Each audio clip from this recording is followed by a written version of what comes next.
ਧੰਨ ਧੰਨ ਗੁਰਦੇਵ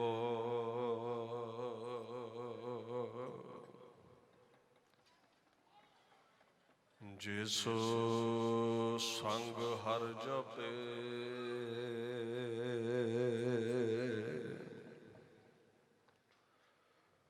ਗੁਰ ਕਿਰਪਾਲ ਜਬ ਭਏ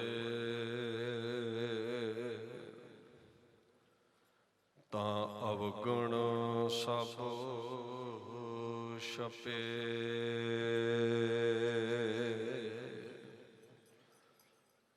ਪਾਰ ਬ੍ਰਹਮ ਗੁਰਦੇਵ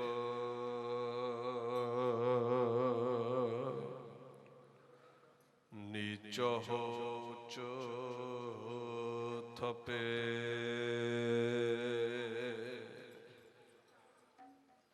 ਸੰਤ ਸਹਾਈ ਜੀਵ ਕੇ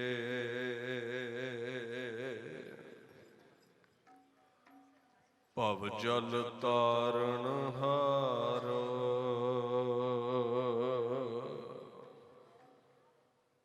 ਸਭ ਤੇ ਉੱਚੇ ਜਾਣੀਐ ਹੈ ਨਾਨਕ ਨਾਮ ਪਿਆਰ। ਚਵਰ ਛਤਰ ਤਖਤ ਦੇ ਮਾਲਕ ਸਾਹਿਬ ਸ੍ਰੀ ਗੁਰੂ ਗ੍ਰੰਥ ਸਾਹਿਬ ਜੀ ਦੀ ਪਵਿੱਤਰ ਹਜ਼ੂਰੀ ਵਿੱਚ ਸੁਭਾਏਮਾਨ ਗੁਰੂ ਸਰੂਪ ਗੁਰੂ ਪਿਆਰੀ ਖਾਲਸਾ ਸਾਧ ਸੰਗਤ ਜੀ, ਫਤਿਹ ਪ੍ਰਵਾਨ ਕਰੋ। ਵਾਹਿਗੁਰੂ ਜੀ ਕਾ ਖਾਲਸਾ, ਵਾਹਿਗੁਰੂ ਜੀ ਕੀ ਫਤਿਹ। ਧੰਨ ਧੰਨ ਸ੍ਰੀ ਗੁਰੂ ਗ੍ਰੰਥ ਸਾਹਿਬ ਸੱਚੇ ਪਾਤਸ਼ਾਹ ਜੀ ਦੀ ਪਵਿੱਤਰ ਹਜ਼ੂਰੀ ਵਿੱਚ ਆਪ ਸਰਬੱਤ ਸੰਗਤਾਂ ਆਪਣੇ ਸਮੇਂ ਨੂੰ ਜੀਵਨ ਨੂੰ ਸਫਲਿਆ ਕਰਨ ਦੇ ਲਈ ਹਾਜ਼ਰੀਨ ਹੋ। ਗੁਰਦੁਆਰਾ ਖੋਹੀ ਸਾਹਿਬ ਲਹਿਰਾ ਖਾਨਾ ਬਠਿੰਡੇ ਦੇ ਇਲਾਕੇ ਵਿੱਚ ਪੁੱਛੋ ਸਾਹਿਬ ਦੇ ਨਜ਼ਦੀਕ ਆਪ ਇਹਨਾਂ ਮਹਾਨ ਪਾਕ ਸਥਾਨਾਂ ਦੇ ਉੱਪਰ ਮਹਾਂਪੁਰਸ਼ ਸੰਤ ਬਾਬਾ ਨੰਦ ਸਿੰਘ ਜੀ ਨਾਨਕਸਰ ਕਲੇਰਾਂ ਵਾਲਿਆਂ ਦੇ 150 ਸਾਲਾ ਆਗਾਜ਼ ਦਿਵਸ ਨੂੰ ਸਮਰਪਿਤ ਗੁਰਮਤਿ ਸਮਾਗਮਾਂ ਵਿੱਚ ਸ਼ਿਰਕਤ ਕਰ ਰਹੇ ਹੋ। ਬੀਬੀ ਕੌਲਾਂ ਜੀ ਭਲਾਈ ਕੇਂਦਰ ਅੰਮ੍ਰਿਤਸਰ ਸਾਹਿਬ ਵੱਲੋਂ, ਭਾਈ ਗੁਰਿਕਬਾਲ ਸਿੰਘ ਜੀ, ਭਾਈ ਅਮਨਦੀਪ ਸਿੰਘ ਜੀ ਹੁਣਾਂ ਵੱਲੋਂ, ਮਹਾਂਪੁਰਸ਼ ਸੰਤ ਬਾਬਾ ਸੁਖਦੇਵ ਸਿੰਘ ਜੀ ਹੁਣਾਂ ਦੇ ਸਹਿਯੋਗ ਸਦਕਾ ਇਹ ਵਿਸ਼ੇਸ਼ ਉਪਰਾਲਾ ਕਰਕੇ ਸਮਾਗਮ ਉਲੀਕੇ ਹਨ। ਆਪ ਹਜ਼ਾਰਾਂ ਦੀ ਗਿਣਤੀ ਵਿੱਚ ਇੱਥੇ ਸ਼ਿਰਕਤ ਕਰ ਰਹੇ ਹੋ। ਗੁਰਬਾਣੀ ਦੇ ਅੰਦਰ ਸੰਤ ਲਫ਼ਜ਼ ਜਿਹੜਾ ਹੈ ਉਹਦੇ ਲਈ ਆਇਆ ਹੈ ਜਿਸ ਨੇ ਇੰਦਰੇ ਸੰਕੋਚ ਲਏ ਨੇ, ਜਿਹਨੇ ਮਨ ਜਿੱਤਿਆ ਹੈ,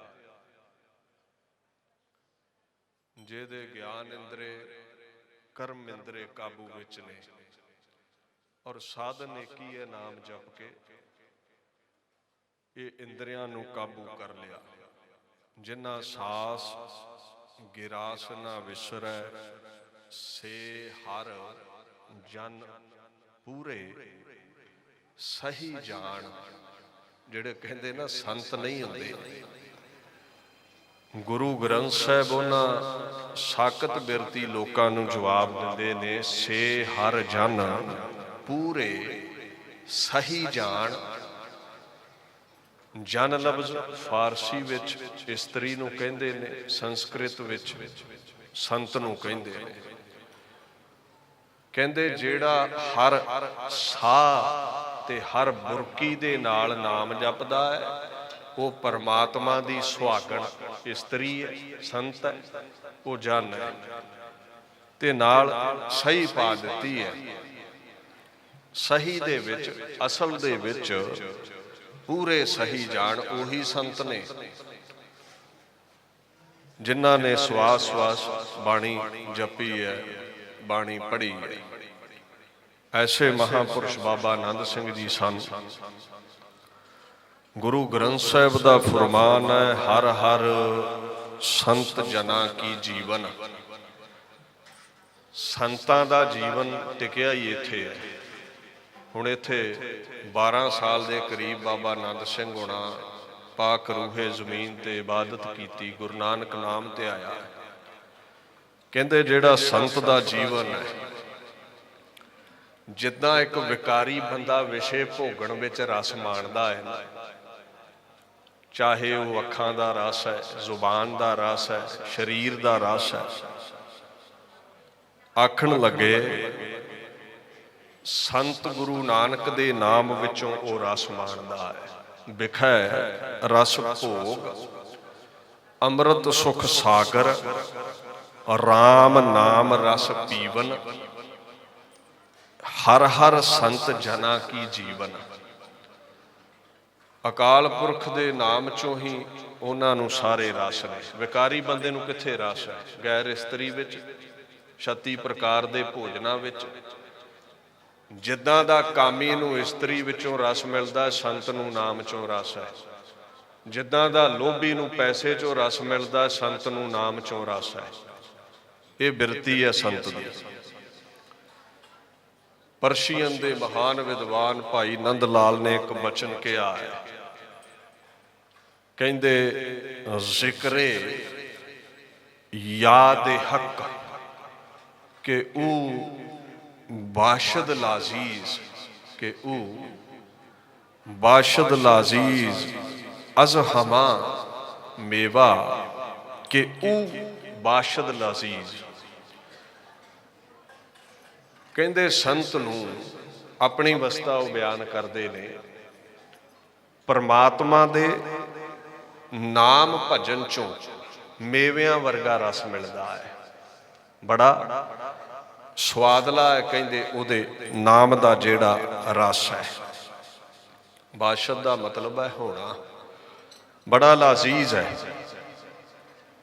ਉਹਦੇ ਨਾਮ ਦਾ ਜਿਹੜਾ ਰਸ ਹੈ। ਕੋਈ ਵੀ ਮੇਵਾ ਉਹ ਆਨੰਦ ਨਹੀਂ ਦੇ ਸਕਦਾ ਜੋ ਸੰਤ ਨੂੰ ਅਕਾਲ ਪੁਰਖ ਦੇ ਨਾਮ ਚੋਂ ਰਸ ਆਉਂਦਾ ਹੈ। ਸਭ ਮੇਵਿਆਂ ਨਾਲੋਂ ਮਿੱਠਾ ਉਹਦਾ ਨਾਮ ਹੈ। ਹੁਣ ਇਹ ਬਚਨ ਤੇ ਤੁਸੀਂ ਸੁਣ ਰਹੇ ਹੋ ਵੀ 12 ਸਾਲ ਬਾਬਾ ਆਨੰਦ ਸਿੰਘ ਹੁਣਾ ਬੰਦਗੀ ਕੀਤੀ, ਸੇਵਾ ਕੀਤੀ, ਇਬਾਦਤ ਕੀਤੀ। ਜੇ ਰਸ ਨਾ ਆਵੇ 12 ਮਿੰਟ ਨਹੀਂ ਚੌਂਕੜਾ ਲੱਗਦਾ, ਦੌੜ ਦੌੜ ਜਾਈਦਾ ਬਾਹਰ ਨੂੰ। ਸਾਧਾਂ ਨੂੰ ਰਸ ਆਉਂਦਾ ਹੈ, ਇਸ ਕਰਕੇ ਚੌਂਕੜਾ ਲਾਉਂਦੇ ਨੇ। ਆਪਾਂ ਨੂੰ ਮਾਇਆ ਚੋਂ ਰਸ ਹੈ, ਦੁਕਾਨ 8 ਘੰਟੇ ਦੀ ਜਗ੍ਹਾ 16 ਵੀ ਖੋਲ ਲਵਾਂਗੇ, ਪੈਸਾ ਆਉਂਦਾ ਹੈ। ਜਪਜੀ ਚੋਂ ਰਸ ਨਹੀਂ ਆਉਂਦਾ, ਇਸ ਕਰਕੇ ਮੂਲ ਮੰਤਰ ਪੜ੍ਹ ਕੇ ਹੀ ਉੱਠਣ ਦੀ ਪਈ ਹੁੰਦੀ ਹੈ ਵੀ ਦੁਕਾਨ ਖੋਲਣੀ ਹੈ। ਸੰਸਾਰ ਚੋਂ ਰਸ ਹੈ, ਉੱਥੇ ਸਮਾਂ ਦੇਵਾਂਗੇ। ਨਿਰੰਕਾਰ ਵਿੱਚ ਸਵਾਦ ਨਹੀਂ ਆਉਂਦਾ, ਇਸ ਲਈ ਸਮਾਂ ਨਹੀਂ ਦੇ ਪਾਉਂਦੇ। ਇਹੀ ਫਰਕ ਹੈ ਸਾਡਾ ਤੇ ਸੰਤ ਦਾ। ਸਾਨੂੰ ਸੰਸਾਰ ਚੋਂ ਰਸ ਆਉਂਦਾ, ਸਾਧ ਨੂੰ ਨਿਰੰਕਾਰ ਚੋਂ ਰਸ ਆਉਂਦਾ। ਤੇ ਜਿਸ ਨੂੰ ਰਸ ਆਇਆ ਉਹ ਬਾਬਾ ਆਨੰਦ ਸਿੰਘ ਬਣ ਗਏ, ਤੇ ਉਹਨੇ 12 ਸਾਲ ਚੌਂਕੜਾ ਲਾ ਕੇ ਇਬਾਦਤ ਕਰਨੀ ਹੈ। ਜਿਹਨੂੰ ਸਵਾਦ ਨਹੀਂ ਆਇਆ ਉਹ 12 ਮਿੰਟ ਨਹੀਂ ਬਵੇਗਾ। ਸੋ ਇਹ ਰਸ ਆਏ ਦੀ ਗੱਲ ਹੈ। ਇੱਕ ਜਗ੍ਹਾ ਮਹਾਰਾਜ ਨੇ ਹੋਰ ਉਦਾਹਰਣ ਦਿੱਤੀ, ਕਹਿੰਦੇ ਜੈਸੇ ਮਾਇਆ ਮੋਹੇ ਪ੍ਰਾਣੀ ਗਲਤ ਰਹੈ, ਤੈਸੇ ਸੰਤ ਜਨ ਰਾਮ ਨਾਮ ਰਵਤ ਰਹੈ। ਜਿਵੇਂ ਮਾਇਆ ਨਾਲ ਪ੍ਰੇਮ ਕਰਨ ਵਾਲਾ ਬੰਦਾ ਗਲਿਆ ਪਚਿਆ ਰਹਿੰਦਾ, ਪੈਸਿਆਂ ਵਿੱਚ ਹੀ ਜੁੜਿਆ ਰਹਿੰਦਾ ਹੈ, ਸਾਧ ਮਾਲਾ ਪਕੜ ਕੇ ਗੁਰੂ ਨਾਨਕ ਦੇ ਨਾਮ ਵਿੱਚ ਜੁੜੇ ਰਹਿੰਦੇ ਨੇ। ਹੁਣ ਜੇ ਕਿਸੇ ਤੁਸੀਂ ਲੋਭੀ ਕੋਲੋਂ ਪੈਸਾ ਖੋਹ ਲਓ ਤੇ ਉਹਦੀ ਜਾਨ ਨਿਕਲਦੀ ਹੈ, ਉਹਦੇ ਜੀਵਨ ਦਾ ਆਧਾਰ ਪੈਸਾ ਬਣ ਜਾਂਦਾ ਹੈ। ਇੱਦਾਂ ਹੀ ਸੰਤ ਦੀ ਜਾਨ ਨਿਕਲਦੀ ਹੈ ਰਾਮ ਦੇ ਨਾਮ ਤੋਂ ਦੂਰ ਹੋਇਆ। ਰਸ ਐਸਾ ਆਉਂਦਾ ਹੈ, ਕਹਿੰਦੇ ਸੰਤ ਜੀਵ ਹੈ ਜਪ ਪ੍ਰਾਨ ਆਧਾਰਾ। ਉਹਨਾਂ ਦੇ ਪ੍ਰਾਣਾਂ ਦਾ ਆਧਾਰ ਹੀ ਪ੍ਰਮਾਤਮਾ ਦਾ ਨਾਮ ਬਣ ਗਿਆ।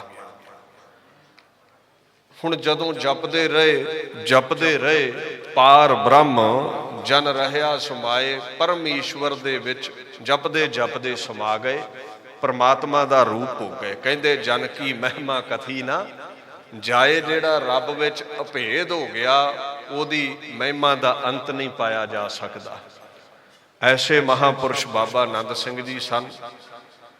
ਐਸਾ ਉਹਨਾਂ ਦਾ ਮਹਾਨ ਮਰਾਤਬਾ ਸੀ। ਬਾਣੀ ਦਾ ਫੁਰਮਾਨ ਹੈ, ਜਨ ਕੀ ਉਪਮਾ ਤੁਝ ਹੈ ਵਡਈਆ। ਕਿਉਂ ਅੰਤ ਨਹੀਂ ਪੈਂਦਾ? ਜਦੋਂ ਪਰਮਾਤਮਾ ਵਿੱਚ ਅਭੇਦ ਸੰਤ ਹੋ ਜਾਂਦਾ ਹੈ, ਇਕਮਿਕ ਹੋ ਜਾਂਦਾ ਹੈ, ਰੱਬ ਦੀ ਵਡਿਆਈ ਸੰਤ ਦੀ ਵਡਿਆਈ ਇੱਕ ਹੋ ਜਾਂਦੀ ਹੈ। ਰੱਬ ਦੇ ਗੁਣਾਂ ਦਾ, ਵਡਿਆਈ ਦਾ, ਗਤ ਦਾ, ਕੀਰਤੀ ਦਾ ਅੰਤ ਨਹੀਂ, ਤੇ ਜਿਹੜਾ ਸੰਤ ਉਹਦੇ ਵਿੱਚ ਭੇਦ ਹੋ ਗਿਆ ਉਹ ਵੀ ਬੇਅੰਤ ਹੋ ਗਿਆ। ਬਾਬਾ ਆਨੰਦ ਸਿੰਘ ਜੀ 1870 ਈਸਵੀ ਕੱਤਕ ਦੀ ਪੂਰਨਮਾਸ਼ੀ ਵਾਲੀ ਰਾਤ, ਇਹ ਜੋ ਸਮਾਂ ਚੱਲ ਰਿਹਾ ਹੈ, ਮਹਾਂਪੁਰਸ਼ਾਂ ਦਾ ਆਗਾਜ਼ ਭਾਈ ਜੈ ਸਿੰਘ ਦੇ ਗ੍ਰਹਿ ਵਿਖੇ ਮਾਤਾ ਸਦਾ ਕੌਰ ਦੀ ਕੁੱਖ ਤੋਂ ਹੁੰਦਾ ਹੈ। ਸ਼ੇਰਪੁਰ ਕਲਾਂ ਸੰਤਾਂ ਦਾ ਪਿੰਡ ਹੈ, ਲੁਧਿਆਣੇ ਦਾ ਇਲਾਕਾ, ਜਗਰਾਉਂ ਦਾ ਇਲਾਕਾ। ਖੈਰ ਦੁਨੀਆ ਦੇ ਉੱਤੇ ਆਗਾਜ਼ ਹੁੰਦਾ ਹੈ। ਛੋਟੀ ਉਮਰ ਹੈ, ਸੰਖੇਪ ਵਿੱਚ ਹੀ ਜ਼ਿਕਰ ਕਰਾਂ, ਮਾਤਾ ਜੀ ਅਕਾਲ ਚਲਾਣਾ ਕਰ ਗਏ। ਬਾਣੀ ਦਾ ਫੁਰਮਾਨ ਹੈ, ਜੰਮਣ ਮਰਨਾ ਹੈ ਸੰਸਾਰ। ਇਹ ਦੁਨੀਆ ਦੀ ਕਾਰ ਹੀ ਐਸੀ ਹੈ। ਸੰਤ ਸਾਕਤ ਅਵਤਾਰ ਸਾਰੇ ਹੀ ਦੁਨੀਆ ਤੋਂ ਜਾਂਦੇ ਨੇ। ਹੁਣ ਵੱਡੇ ਭਾਈ ਨੇ, ਭਾਈ ਭਗਤ ਸਿੰਘ ਨੇ ਜ਼ਿੰਮੇਵਾਰੀ ਚੁੱਕੀ। ਸੂਰਜ ਪ੍ਰਕਾਸ਼ ਗ੍ਰੰਥ, ਜਨਮ ਸਾਖੀ, ਇਹ ਸਾਖੀਆਂ ਗੁਰੂ ਕੀਆਂ ਸਤਿਪੁਰਸ਼ਾਂ ਦੀਆਂ ਬਾਬਾ ਆਨੰਦ ਸਿੰਘ ਨੂੰ ਬਚਪਨ 'ਚ ਹੀ ਸੁਣਾਈਆਂ। ਗੁਰੂ ਗ੍ਰੰਥ ਸਾਹਿਬ ਦਾ ਵੀ ਫਰਮਾਨ ਹੈ ਨਾ, ਸੰਤਨ ਕੀ ਸੁਣ ਸਾਚੀ ਸਾਖੀ। ਸੱਚੀਆਂ ਸਾਖੀਆਂ ਸਿੱਖਿਆਵਾਂ ਸੁਣ ਸਾਖੀ ਮਨ ਜਪ ਪਿਆਰ।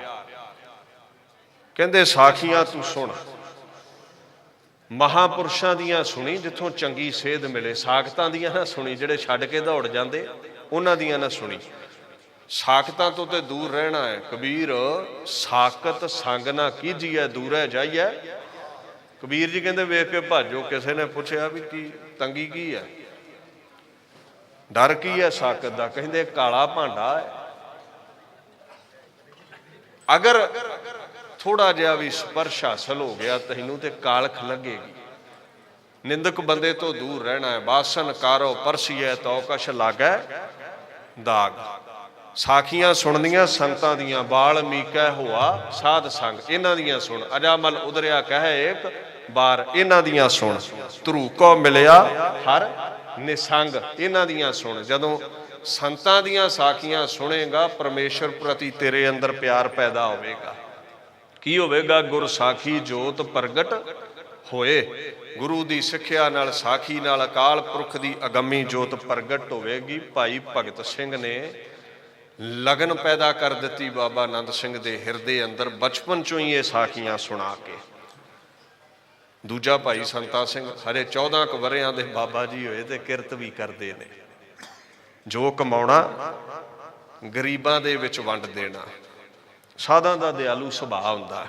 ਕਿਰਤ ਵਿਰਤ ਕਰ ਧਰਮ ਦੀ, ਹੱਥੋਂ ਦੇ ਕੇ ਭਲਾ ਮਨਾਵੈ, ਸਿੱਖੀ ਦਾ ਸਿਧਾਂਤ ਹੈ। ਭਾਈ ਗੁਰਦਾਸ ਕਹਿੰਦੇ ਕਿਰਤ ਕਰੋ ਦਸਵੰਧ ਕੱਢੋ, ਇਹ ਸਿਧਾਂਤ ਹੈ। ਘਾਲ ਖਾਏ ਕਿਛ ਹੱਥੋਂ ਦੇ, ਨਾਨਕ ਰਾਹੋ ਪਛਾਣੈ ਸੇ। ਇਹ ਗੁਰੂ ਗ੍ਰੰਥ ਸਾਹਿਬ ਦੇ ਵੀ ਬੋਲ ਨੇ। ਖੈਰ ਰਾਤ ਨੂੰ ਜਦੋਂ ਪਰਿਵਾਰ ਨੇ ਸੌਂ ਜਾਣਾ ਤੇ ਇਹਨਾਂ ਚੌਂਕੜਾ ਲਾ ਲੈਣਾ ਇਕਾਂਤ ਵਿੱਚ, ਇਬਾਦਤ ਕਰਨੀ, ਬੰਦਗੀ ਕਰਨੀ, ਸਿਮਰਨ ਕਰਨਾ। ਗੁਰੂ ਗ੍ਰੰਥ ਸਾਹਿਬ ਕਹਿੰਦੇ ਨੇ ਸਤਿਪੁਰਸ਼ਾਂ ਦੀ ਅਵਸਥਾ ਹੈ, ਅੰਨ ਦਿਨ ਗੁਣ ਗਾਵਹਿ ਸਦ ਨਿਰਮਲ ਸਹਿਜੇ ਨਾਮ ਸੁਮਾਤੇ। ਦਿਨ ਰਾਤ ਸਾਧੂ ਗਾਉਂਦੇ ਗਾਉਂਦੇ ਨਾਮ ਵਿੱਚ ਹੀ ਰਲ ਮਿਲ ਜਾਂਦੇ ਨੇ। ਐਸਾ ਉਹਨਾਂ ਦਾ ਜੀਵਨ ਸੀ। ਭਾਈ ਭਗਤ ਸਿੰਘ ਅਕਾਲ ਚਲਾਣਾ ਕਰ ਗਏ। ਉਹਨਾਂ ਦੇ ਘਰੋਂ ਵਿਧਵਾ ਜੋ ਬੀਬੀ ਸੀ, ਬਾਬਾ ਆਨੰਦ ਸਿੰਘ ਦੇ ਘਰ ਬਿਠਾਉਣ ਲੱਗਾ ਹੈ ਪਰਿਵਾਰ। ਮਹਾਂਪੁਰਸ਼ ਘਰ-ਬਾਰ ਤਿਆਗ ਕੇ ਹਜ਼ੂਰ ਸਾਹਿਬ ਗਏ।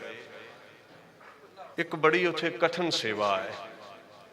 ਗੁਰੂ ਪਾਤਸ਼ਾਹ ਸ਼ਸਤਰਾਂ ਦਾ ਇਸ਼ਨਾਨ ਕਰਾਉਣ ਲਈ ਹਜੂਰ ਸਾਹਿਬ ਜੋ ਨਦੀ ਚੋਂ ਜਲ ਲੈ ਕੇ ਆਉਂਦੇ ਨੇ ਨਾ, ਗਾਗਰ ਭਰ ਕੇ, ਤੜਕੇ 1 ਵਜੇ, ਤਕਰੀਬਨ ਸਾਲ ਤੋਂ ਉੱਪਰ ਸਮਾਂ ਮਹਾਂਪੁਰਸ਼ਾਂ ਨੇ ਗੋਦਾਵਰੀ ਨਦੀ ਤੋਂ ਜਲ ਦੀ ਗਾਗਰ ਨਿਤਨੇਮ ਦੇ ਨਾਲ ਭਰ ਕੇ ਲਿਆਉਣੀ ਗੁਰੂ ਪਾਤਸ਼ਾਹ ਦੀ ਹਜ਼ੂਰੀ ਦੇ ਵਿੱਚ।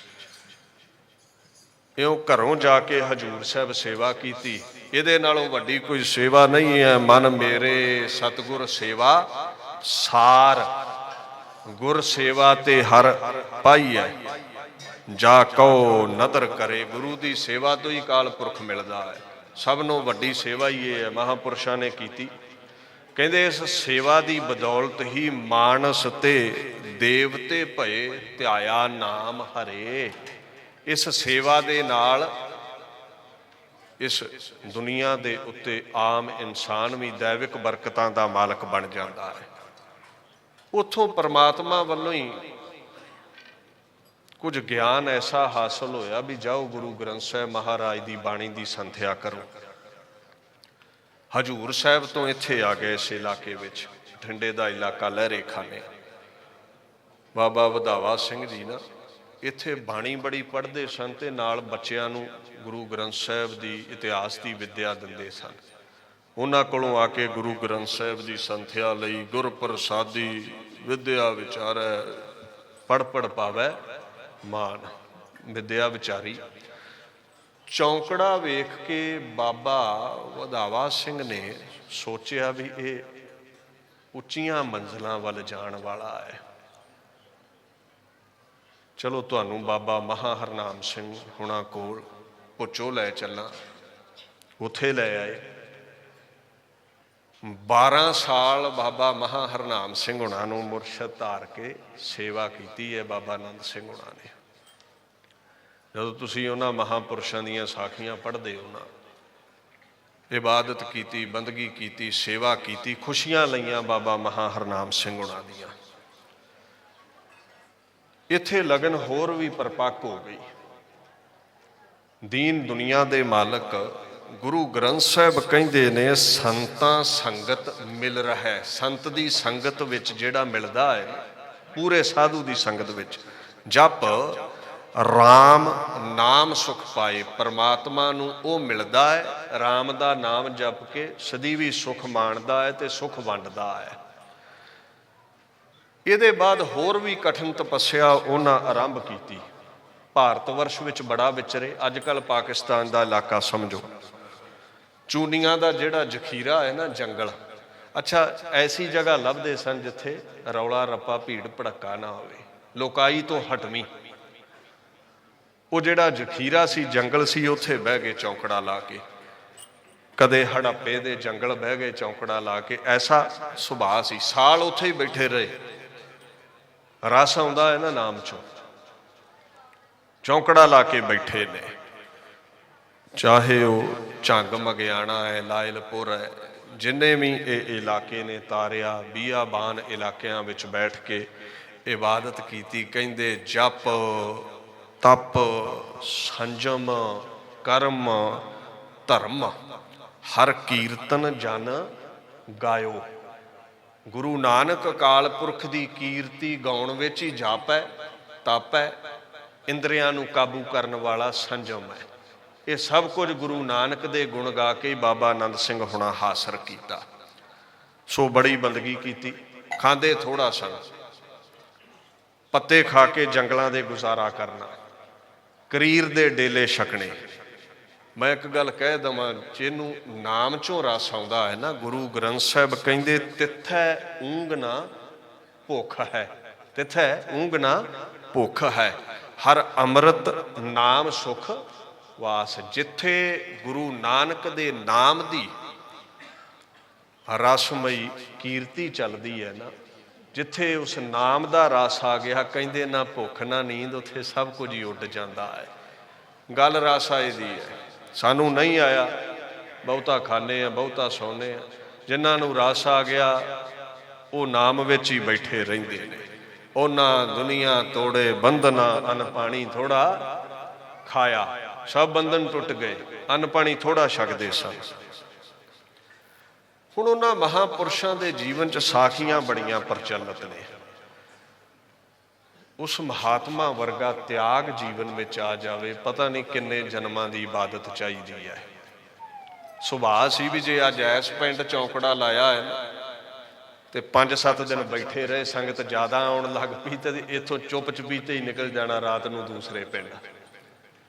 ਆਪਣਾ ਜਸ ਕਰਵਾ ਕੇ ਬਹੁਤੇ ਰਾਜੀ ਨਹੀਂ ਸਨ। ਹੋਇਆ ਕਿ ਬਿਨਾਂ ਦੱਸਿਆ ਇੱਕ ਸਥਾਨ ਤੋਂ ਦੂਜੇ ਸਥਾਨ ਤੇ ਚਲੇ ਜਾਂਦੇ ਨੇ। ਇੱਕ ਮੂਲੇ ਬਖਸ਼ੀ ਦਾ ਬਾਗ ਬੜਾ ਪ੍ਰਚਲਿਤ ਸੀ, ਇੱਕ ਦਿਨ ਉੱਥੇ ਚਲੇ ਗਏ। ਉਹ ਸੰਗਤ ਨੇ ਲੱਭਿਆ, ਨਗਰ ਮਗਿਆਣਾ ਦੇ ਨੇੜੇ ਨਾ ਝੰਗ, ਅੱਜ ਕੱਲ੍ਹ ਪਾਕਿਸਤਾਨ ਦਾ ਜਿਹੜਾ ਇਲਾਕਾ ਹੈ, ਉੱਥੋਂ ਸੰਗਤ ਨੇ ਲੱਭਿਆ ਤੇ ਮਗਿਆਣੇ ਪਿੰਡ ਦੇ ਲੋਕਾਂ ਨੇ, ਉਸ ਸ਼ਹਿਰ ਦੇ ਲੋਕਾਂ ਨੇ ਵਿਚਾਰ ਕੀਤੀ ਵੀ ਇੱਥੇ ਜਗ੍ਹਾ ਹੈ ਤੇ ਪਟਵਾਰੀ ਨੂੰ ਕਹਿੰਦੇ ਮਹਾਂਪੁਰਸ਼ ਉੱਦਾਂ ਨਹੀਂ ਟਿਕਣਗੇ, ਇੱਦਾਂ ਕਰ ਇਹਨਾਂ ਨੂੰ ਇਹਨਾਂ ਦੇ ਪਿਤਾ ਦਾ ਨਾਮ ਪੁੱਛ ਤੇ ਇਹ ਜਿਹੜੀ ਜਗ੍ਹਾ ਹੈ ਨਾ ਇਹਨਾਂ ਦੇ ਨਾਮ ਕਰ ਦੇ, ਫਿਰ ਇੱਥੇ ਕੁੱਲੀ ਕਾਲੀ ਪਾ ਕੇ ਦੇ ਦੇਵਾਂਗੇ, ਇੱਥੇ ਬੈਠ ਜਾਣਗੇ। ਵੇਖੋ ਗੁਰੂ ਪਾਤਸ਼ਾਹ ਦੇ ਚਰਨਾਂ 'ਚ ਅਭੇਦ ਮਹਾਂਪੁਰਸ਼, ਗੁਰੂ ਦੇ ਵਿੱਚ ਇੱਕ ਅਜ਼ਮਤ ਹੈ, ਬਿਨ ਬੋਲਿਆਂ ਸਭ ਕੁਛ ਜਾਣਦਾ। ਤੇ ਜਿਹੜਾ ਗੁਰੂ ਦੇ ਚਰਨਾਂ ਵਿੱਚ ਅਭੇਦ ਹੋਵੇ ਉਹਨੂੰ ਇਹ ਤਾਕਤਾਂ ਹਾਸਲ ਹੋ ਜਾਂਦੀਆਂ ਨੇ, ਗੁਰੂ ਪਰਮੇਸ਼ਰ ਵਿੱਚ ਮਿਲੇ ਹੋਏ ਨੂੰ। ਪਟਵਾਰੀ ਨੇ ਮੱਥਾ ਟੇਕਿਆ, ਹਜੇ ਕੋਈ ਬਚਨ ਨਹੀਂ ਕੀਤਾ, ਕੇਵਲ ਮੱਥਾ ਟੇਕਿਆ ਹੈ। ਤੇ ਮਹਾਂਪੁਰਸ਼ ਬਾਬਾ ਆਨੰਦ ਸਿੰਘ ਜੀ ਕਹਿੰਦੇ, ਪਟਵਾਰੀ ਜੀ ਮੇਰੇ ਪਿਤਾ ਦਾ ਨਾਮ ਗੁਰੂ ਗੋਬਿੰਦ ਸਿੰਘ ਹੈ। ਉਹਨੇ ਸਵਾਲ ਨਹੀਂ ਕੋਈ ਕੀਤਾ। ਪਟਵਾਰੀ ਦੇ ਗਲੂਏ ਦੇ ਵਿੱਚ ਹਜੇ ਇਹ ਬੋਲ ਨਹੀਂ ਸਨ ਆਏ। ਦਿਲ ਦੇ ਅੰਦਰ, ਮਨ ਦੇ ਅੰਦਰ ਜਿਹੜਾ ਫੁਰਨਾ ਸੀ ਨਾ, ਉਹ ਬੁੱਝ ਲਿਆ ਮਹਾਂਪੁਰਸ਼ਾਂ ਨੇ। ਹੁਣ ਪਟਵਾਰੀ ਨੂੰ ਇਸ ਗੱਲ ਦੀ ਸਮਝ ਲੱਗ ਗਈ ਵੀ ਇਹ ਮਹਾਂਪੁਰਸ਼ ਅਗੰਮੀ ਤਾਕਤਾਂ ਦੇ ਮਾਲਕ ਨੇ। ਧਿਆਨ ਦਿਓ, ਪਟਵਾਰੀ ਪਿਤਾ ਦਾ ਨਾਮ ਪੁੱਛਣਾ ਚਾਹੁੰਦਾ ਹੈ, ਹਜੇ ਡੰਡੌਤ ਕੀਤੀ ਹੈ ਬਾਬਾ ਆਨੰਦ ਸਿੰਘ ਹੁਣਾਂ ਨੂੰ। ਇਸ ਤੋਂ ਪਹਿਲਾਂ ਕਿ ਗਲੂਏ 'ਚੋਂ ਬੋਲ ਪ੍ਰਗਟ ਹੁੰਦੇ ਵੀ ਬਾਬਾ ਆਨੰਦ ਸਿੰਘ ਜੀ ਤੁਹਾਡੇ ਪਿਤਾ ਦਾ ਕੀ ਨਾਮ ਹੈ, ਤੇ ਮਹਾਂਪੁਰਸ਼ ਪਹਿਲਾਂ ਹੀ ਕਹਿੰਦੇ ਵੀ ਮੇਰੇ ਪਿਤਾ ਦਾ ਨਾਮ ਗੁਰੂ ਗੋਬਿੰਦ ਸਿੰਘ ਹੈ। ਤੇ ਜਿਹੜੇ ਕੰਮ ਤੁਸੀਂ ਆਏ ਹੋ ਨਾ, ਮੇਰਾ ਰੰਚਕ ਮਾਤਰ ਵੀ ਲਗਾਵ ਨਹੀਂ ਹੈ, ਨਾ ਜਗ੍ਹਾ ਦੇ ਨਾਲ, ਨਾ ਮਹਿਲਾਂ ਦੇ ਨਾਲ, ਨਾ ਕੁੱਲੀਆਂ ਦੇ ਨਾਲ। ਅਸੀਂ ਕੋਈ ਜਾਇਦਾਦ ਨਾਮ ਨਹੀਂ ਲਵਾਉਣੀ। ਜਿਸ ਕੰਮ ਲਈ ਤੁਸੀਂ ਪਿਤਾ ਦਾ ਨਾਮ ਪੁੱਛਣਾ ਚਾਹੁੰਦੇ ਹੋ, ਨਾ ਅਸੀਂ ਕੋਈ ਕੁਟੀਆ ਚਾਹੁੰਦੇ ਆ। ਪਟਵਾਰੀ ਚੁੱਪਚਾਪ ਮੁੜ ਗਿਆ ਤੇ ਉਹ ਮਗਿਆਣੇ ਦੇ ਲੋਕਾਂ ਨੂੰ ਜਾ ਕੇ ਕਹਿੰਦਾ ਵੀ ਤੁਹਾਡੇ ਜੋ ਮਨ ਦੇ ਫੁਰਨੇ ਸਨ, ਵਲਵਲੇ ਸਨ, ਉਹਨਾਂ ਦੇ ਪਾਣੀ ਫੇਰਤਾ ਬਾਬਾ ਆਨੰਦ ਸਿੰਘ ਨੇ। ਐਸੇ ਤਿਆਗੀ ਮਹਾਤਮਾ। ਆ ਬਾਬਾ ਵਧਾਵਾ ਸਿੰਘ ਹੋਣਾ ਨਾ ਸੁਨੇਹਾ ਭੇਜਿਆ ਵੀ ਮੈਂ ਵਿਦਿਆਰਥੀ ਤੇ ਬੜੇ ਤਿਆਰ ਕੀਤੇ ਨੇ, ਪਰ ਸਭ ਤੋਂ ਉੱਚੀਆਂ ਉਡਾਰੀਆਂ ਅਧਿਆਤਮਕ ਮੰਜ਼ਲਾਂ ਮੰਨਣ ਵਾਲੇ ਬਾਬਾ ਆਨੰਦ ਸਿੰਘ ਨੇ। ਤੇ ਜਿੰਨੀ ਵੀ ਸਾਡੀ ਜਾਇਦਾਦ ਹੈ, ਜੋ ਵੀ ਡੇਰੇ ਦਾ ਸਾਜੋ ਸਮਾਨ ਹੈ, ਇਹਦੇ ਮਾਲਕ ਬਾਬਾ ਆਨੰਦ ਸਿੰਘ ਹੋਣਗੇ, ਉੱਤਰਾਧਿਕਾਰੀ ਸਾਡੇ ਬਾਬਾ ਆਨੰਦ ਸਿੰਘ ਹੋਣਗੇ। ਤੇ ਇੱਕ ਗੁਰਮੁਖ ਪਿਆਰਾ ਭੇਜਿਆ ਵੀ ਜਾ ਕੇ ਉਹਨਾਂ ਨੂੰ ਲੈ ਕੇ ਆ। ਉਹ ਬਾਬਾ ਆਨੰਦ ਸਿੰਘ ਹੁਣਾਂ ਕੋਲ ਪਹੁੰਚੇ ਵੀ ਤੁਹਾਨੂੰ ਲਹਿਰੇ ਖਾਨੇ ਮਹਾਂਪੁਰਸ਼ ਬੁਲਾਉਂਦੇ ਨੇ। ਕਹਿੰਦੇ ਦੇਖੋ ਮੇਰੇ ਵਿਦਿਆ ਗੁਰੂ ਨੇ, ਮੈਂ ਦਰਸ਼ਨ ਕਰਨ ਜਾਂਦਾ ਰਹਿਣਾ, ਪਰ ਵਿਚਲੀ ਗੱਲ ਜਿਹੜੀ ਤੁਸੀਂ ਨਹੀਂ ਨਾ ਦੱਸ ਰਹੇ ਵੀ ਕਿਸ ਕਾਰਨ ਬੁਲਾ ਰਹੇ ਨੇ, ਉਹ ਜਿਹੜਾ ਕਾਰਨ ਹੈ ਉਹਦੇ ਕਰਕੇ ਹੁਣ ਮੈਂ ਜਾਵਾਂਗਾ ਨਹੀਂ। ਫਿਰ ਧਿਆਨ ਦਿਓ, ਬਿਨ ਬੋਲਿਆਂ ਸਭ ਕੁਛ ਜਾਣਦਾ। ਇਹ ਅਜ਼ਮਤਾਂ ਸਤਿਪੁਰਸ਼ਾਂ ਨੂੰ ਹਾਸਲ ਨੇ। ਗੁਰੂ ਗ੍ਰੰਥ ਸਾਹਿਬ ਕਹਿੰਦੇ ਨੇ, ਮੈਂ ਨਹੀਂ ਕਹਿੰਦਾ। ਰਿੱਧ ਸਿੱਧ ਨਵ ਨਿੱਧ, ਇਹ ਸਭ ਕੁਝ ਸਤਿਪੁਰਸ਼ਾਂ ਦੇ ਕੋਲ ਹੁੰਦਾ। ਅਸ਼ਟ ਸਿੱਧ ਨਵ ਨਿੱਧ, ਇਹ ਕਰਮ ਪ੍ਰਾਪਤ ਜਿਸ ਨਾਮ ਦੇਹ। ਜਿਹਦੇ ਕੋਲ ਨਾਮ ਹੈ, ਹੀ ਗੋਟ ਆਲ ਦਾ ਸਪਿਰਿਚੁਅਲ ਪਾਵਰਸ, ਉਹਦੇ ਕੋਲ ਸਭ ਅਜ਼ਮਤਾਂ ਆ ਜਾਂਦੀਆਂ ਨੇ।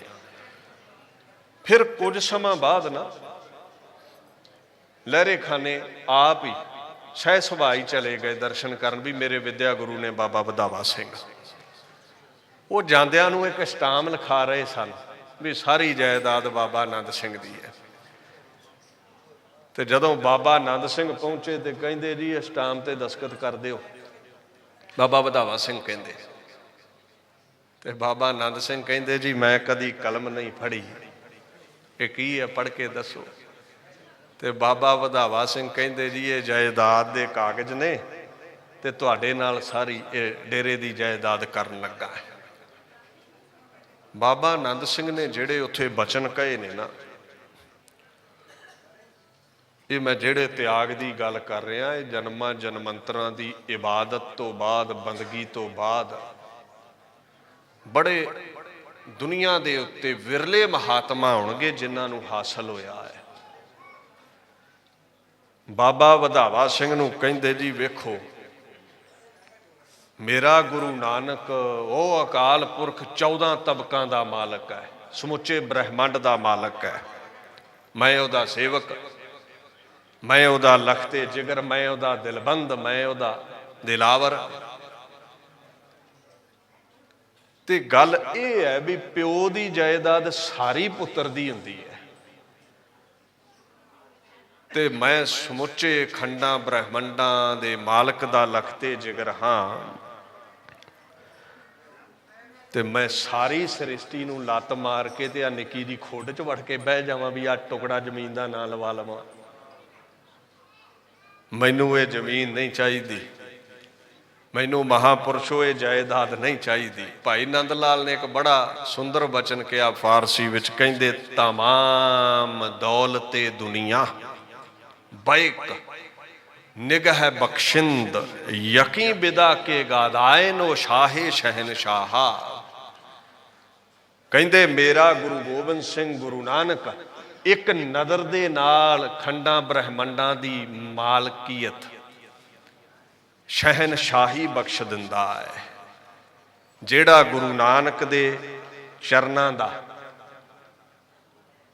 ਸੇਵਕ ਹੈ ਨਾ, ਉਹ ਬਾਦਸ਼ਾਹਾਂ ਦਾ ਬਾਦਸ਼ਾਹ ਹੈ। ਉਹ ਛੋਟੀ ਮੋਟੀ ਜਾਇਦਾਦ ਤੇ ਨਹੀਂ ਡਿੱਗੇਗਾ। ਜਿਸ ਨੂੰ ਬਖਸ਼ੇ ਸਿਫਤ ਸਾਲਾਹਾ ਨਾਨਕ ਪਾਤਸ਼ਾਹੀ ਪਾਤਸ਼ਾਹ। ਬਾਬਾ ਆਨੰਦ ਸਿੰਘ ਕਹਿੰਦੇ ਮੈਂ 14 ਤਬਕਾਂ ਦੇ ਮਾਲਕ ਗੁਰੂ ਨਾਨਕ ਦਾ ਲਖਤੇ ਜਿਗਰ ਸੇਵਕ ਆ, ਤੇ ਮੈਨੂੰ ਦੱਸੋ ਵੀ ਮੈਂ ਇਹ ਖੁੱਡ ਵਿੱਚ ਵੜ ਕੇ ਕਿਵੇਂ ਬਹਿ ਜਾਵਾਂ। ਬਾਣੀ ਨੇ ਇੱਕ ਬੜਾ ਸੁੰਦਰ ਫਰਮਾਨ ਕਿਹਾ, ਕਹਿੰਦੇ ਤੂੰ ਗੁਰੂ ਦਾ ਹੋ ਜਾ ਫਰੀਦਾ, ਜੇ ਤੂੰ ਮੇਰਾ ਹੋਏ ਰਹਿ ਸਭ ਜਗ ਤੇਰਾ ਹੋਏ। ਤੂੰ ਖੰਡਾਂ ਬ੍ਰਹਿਮੰਡਾਂ ਦਾ ਮਾਲਕ ਹੋ ਜਾਵੇਂਗਾ। ਭਾਵ ਕਿ ਕੁਝ ਵੀ ਨਾਂ ਨਹੀਂ ਲਵਾਇਆ। ਜੇ ਕਿਤੇ ਕੁੱਲੀ ਬਣਾ ਦੇਣੀ ਪਿੰਡ ਵਾਲਿਆਂ ਤੇ ਜਾਣ ਲੱਗੇ ਤੀਲੀ ਲਾ ਜਾਂਦੇ ਹੁੰਦੇ ਸਨ ਵੀ ਕਿਤੇ ਮੋਹ ਨਾ ਪੈ ਜਾਵੇ ਇਸ ਰਹਿਣ ਵਸੇਬੇ ਦੇ ਨਾਲ। ਦੇਖੋ ਏਡੇ ਤਿਆਗੀ ਸਨ। ਅੱਜ ਉਹਨਾਂ ਮਹਾਂਪੁਰਸ਼ਾਂ ਦੀ ਚਲਾਈ ਨਾਨਕ ਸਰ ਸੰਪਰਦਾਏ ਦੇ 800 ਤੋਂ ਉੱਤੇ ਠਾਠ ਨੇ।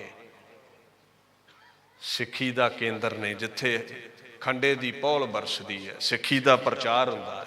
ਇਹ ਠਾਠ ਗੁਰਦੁਆਰੇ ਕਾਹਦੇ ਲਈ ਨੇ? ਗੁਰੂ ਦੁਆਰੇ ਹੋਏ ਸੋਝੀ ਪਾਏ ਸੀ, ਗੁਰਮਤਿ ਦੀ ਸੋਝੀ ਗੁਰਧਾਮਾਂ ਚੋਂ ਹਾਸਲ ਹੁੰਦੀ ਹੈ। ਐਸੇ ਉਹ ਮਹਾਂਪੁਰਸ਼ ਸਨ, ਤਿਆਗੀ ਵੈਰਾਗੀ ਸਨ। ਇੱਕ ਮੈਂ ਬਚਨ ਕਹਿ ਕੇ ਫਤਿਹ ਬੁਲਾਵਾਂ। ਸੰਗਤ ਨੇ ਨਾ ਮੱਥਾ ਟੇਕਣੋਂ ਨਾ ਹਟਣਾ, ਕਿਉਂਕਿ ਇਬਾਦਤ ਐਸੀ ਸੀ, ਬੰਦਗੀ ਐਸੀ ਸੀ ਉਹਨਾਂ ਦੀ। ਮਹਾਂਪੁਰਸ਼ਾਂ ਰੋਕ ਦੇਣਾ। ਉਹ ਵਿੱਚ ਕਈ ਵਿਦਵਾਨ ਹੁੰਦੇ ਸਨ, ਉਹਨਾਂ ਅੱਗੋਂ ਫਿਰ ਪੰਕਤੀ ਪੜ੍ਹ ਦੇਣੀ ਬਾਣੀ ਦੀ। ਇੱਕ ਦਿਨ ਸੰਗਤ ਵਿੱਚ ਆਏ ਕੁਝ ਵਿਦਵਾਨ, ਮੱਥਾ ਟੇਕਣ, ਨਮਸਕਾਰ ਕਰਨ। ਬਾਬਾ ਆਨੰਦ ਸਿੰਘ ਕਹਿੰਦੇ ਗੁਰੂ ਸਾਹਿਬ ਨੂੰ ਨਮਸਕਾਰ ਕਰੋ। ਕਹਿੰਦੇ ਜੀ ਸਾਨੂੰ ਗੁਰੂ ਸਾਹਿਬ ਨੇ ਕਿਹਾ ਹੈ, ਸੰਤ ਹੈ ਚਰਨ ਮਾਥਾ ਮੇਰੋ ਪਉਤ। ਸੰਤ ਹੈ ਚਰਨ ਮਾਥਾ ਮੇਰੋ ਪਉਤ, ਅਨਕ ਬਾਰ ਸੰਤ ਹੈ ਡੰਡੌਤ। ਇਹ ਤੇ ਗੁਰੂ ਸਾਹਿਬ ਕਹਿੰਦੇ ਨੇ। ਮੱਥਾ ਬਾਹਰ ਮੁਖੀ ਹੈ, ਸਥੂਲ ਅਰਥ। ਹੁਣ ਮਹਾਰਾਜ ਦਾ ਹੁਕਮ ਹੈ ਜੀ, ਮੱਥਾ ਟੇਕ ਦਿੱਤਾ। ਕਹਿੰਦੇ ਛੇਤੀ ਦੇ ਨਾਲ ਬਾਬਾ ਆਨੰਦ ਸਿੰਘ ਨੇ ਨਾ जिसने भी उन्होंने मत्था टेकना झटपट अगों मत्था टेक देना। ते बचन ऐसा करया करते सन, जो दीसै गुर सिखड़ा तिस निव निव लागो पाए जियो। गुरु के सिख नूं अगों नमस्कार कर देनी। ਉਹਦੇ ਬਾਅਦ ਜਦੋਂ ਹਜ਼ੂਰੀ ਵਿੱਚ ਰਹਿਣਾ ਨਾ ਗੁਰੂ ਗ੍ਰੰਥ ਸਾਹਿਬ ਉਹਨਾਂ ਦਾ ਨੇਮ ਇੱਦਾਂ ਦਾ ਸੀ, ਜਦੋਂ ਨਾਨਕਸਰ ਵੀ ਸਨ 3-4 ਘੰਟੇ ਸੁਬਾਹ ਕੀਰਤਨ ਸੁਣਨਾ, ਆਪਦਾ ਨਿਤਨੇਮ ਲਹਿਦਾ ਹੈ। ਫਿਰ ਸ਼ਾਮ ਨੂੰ ਕਥਾ ਕੀਰਤਨ 4 ਘੰਟੇ ਦੇ ਕਰੀਬ ਉਹਨਾਂ ਨੇ ਸੁਣਨਾ। ਹੁਣ ਹੋਇਆ ਕਿ ਜਦੋਂ ਵੀ ਹਜ਼ੂਰੀ ਵਿੱਚ ਬਹਿਣਾ ਤੇ ਵਾਰ-ਵਾਰ ਮੱਥਾ ਟੇਕੀ ਜਾਣਾ ਗੁਰੂ ਗ੍ਰੰਥ ਸਾਹਿਬ ਮਹਾਰਾਜ ਨੂੰ। ਇੱਕ ਸਿਧਾਂਤ ਹੈ ਬਾਣੀ ਦਾ, ਨੈਣੀ ਦੇਖੋ ਗੁਰ ਦਰਸ਼ਨੋ ਗੁਰ ਚਰਣੀ ਮੱਥਾ ਟੇਕਣਾ ਪਵੇਗਾ। ਤੂੰ ਆਪਣੇ ਪ੍ਰੋਫੈਸਰ ਦੀ, ਟੀਚਰ ਦੀ ਰਿਸਪੈਕਟ ਨਹੀਂ ਕਰਦਾ, ਕਈ ਆਖਣਗੇ ਵਿਚਾਰ ਕਰ ਲਓ, ਮੱਥਾ ਟੇਕਣ ਦੀ ਕੋਈ ਲੋੜ ਨਹੀਂ। ਇਹਨੂੰ ਮੂਰਖ ਨੂੰ ਸਮਝਾ, ਤੂੰ ਆਪਣੇ ਵਿਦਵਾਨ ਦੀ, ਟੀਚਰ ਦੀ, ਪ੍ਰੋਫੈਸਰ ਦੀ ਕਦਰ ਨਹੀਂ ਕਰੇਗਾ, ਕਦਮ ਬੋਸੀ ਨਹੀਂ ਕਰੇਗਾ। ਉਹਨੇ ਕਹਿਣਾ ਦਫਾ ਉਹ, ਇੱਥੇ ਹੋਰ ਕਈ ਆਉਂਦੇ ਨੇ ਪੜ੍ਹਨ, ਨਾ ਤੈਨੂੰ ਸਤਿਕਾਰ, ਨਾ ਤੈਨੂੰ ਅਦਬ, ਨਾ ਤੈਨੂੰ ਕੋਈ ਅਕਲ ਨਾ ਥੋ। ਪਹਿਲਾਂ ਮੱਥਾ ਟੇਕਣਾ ਪੈਂਦਾ ਹੈ। ਗੁਰਚਰਣੀ ਮੱਥਾ, ਨੈਣੀ ਦੇਖੋ ਗੁਰਦਰਸ਼ਨੋਂ, ਦਰਸ਼ਨ ਕਰਨੇ ਪੈਂਦੇ ਨੇ। ਵਿਚਾਰ ਦੀ ਭਾਸ਼ਾ ਬਾਅਦ ਦੀ ਹੈ।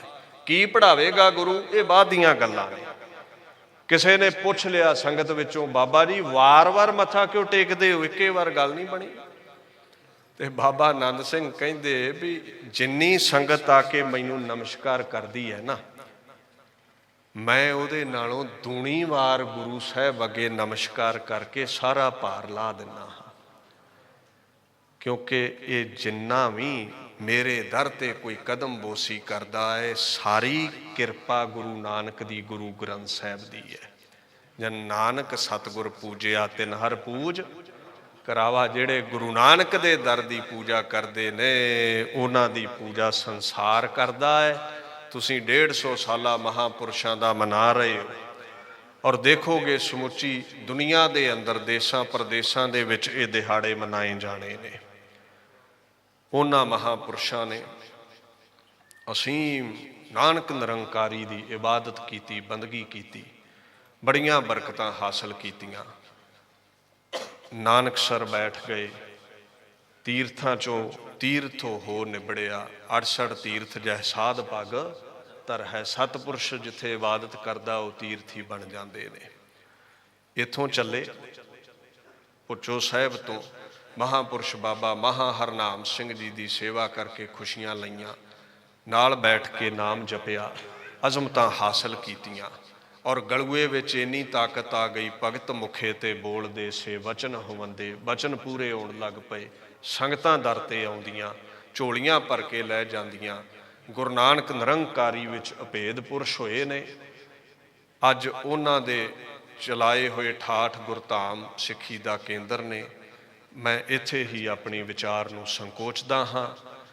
ਆਪ ਸੰਗਤ ਦੇ ਵਿੱਚ ਬੜੇ ਹੀ ਸਤਿਕਾਰਤ ਵਿਦਵਾਨ ਰਾਗੀ ਜਨ ਮਹਾਂਪੁਰਸ਼ ਸੁਭਾਏਮਾਨ ਨੇ।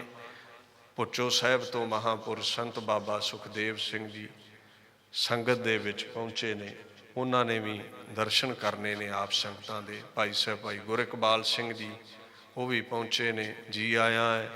ਭਾਈ ਸਾਹਿਬ ਭਾਈ ਅਮਨਦੀਪ ਸਿੰਘ ਜੀ ਹੁਣਾਂ ਦਾ ਧੰਨਵਾਦ, ਜਿਨ੍ਹਾਂ ਦਾ ਹੁਕਮ ਸੀ ਆਪ ਸੰਗਤ ਦੇ ਚਰਨ ਪਰਸ਼ਨ ਦਾ। ਬੇਅੰਤ ਤਰੁੱਟੀਆਂ ਅਗੰਮ ਪੁਰਸ਼ਾਂ ਦੇ ਗੀਤ ਗਾਉਂਦਿਆਂ ਹੋ ਜਾਂਦੀਆਂ ਨੇ, ਆਪ ਸੰਗਤ ਨੇ ਖਿਮਾ ਕਰ ਦੇਣੀ। ਗੁਰੂ ਗ੍ਰੰਥ ਸਾਹਿਬ ਪਾਤਸ਼ਾਹ ਬਖਸ਼ ਲੈਣ ਜੀ। ਖੰਡੇ ਦੀ ਪੌਲ ਛਕੋ, ਗੁਰੂ ਵਾਲੇ ਬਣੋ, ਸਾਧੂਆਂ ਸਤਪੁਰਸ਼ਾਂ ਦੀ ਸੰਗਤ ਕਰੋ, ਸਾਗਤਾਂ ਤੋਂ ਦੂਰੀ ਬਣਾ ਕੇ ਰੱਖੋ।